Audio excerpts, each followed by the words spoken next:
This is a question from AQA A-level Chemistry. It is a paper 3 question based on required practicals. This one in particular is based on RPA10. As always, I recommend you pause, have a go, and then review your answers. So the entire question is on screen now.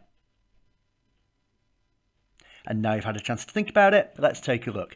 A student prepared a sample of aspirin, melting point provided, in the laboratory and attempted to purify it by recrystallization. To check the purity of the aspirin, they determined its melting point. State 2 observations during the melting point that would indicate the sample is not pure. So the first one that we're looking for here is that the melting point range would be wider than anticipated. If there are impurities, we get a much wider melting point range.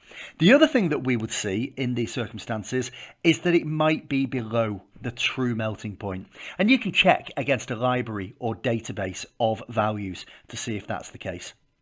And part B, suggest why a pure sample of aspirin may sometimes appear to melt at a temperature different from 135 degrees C.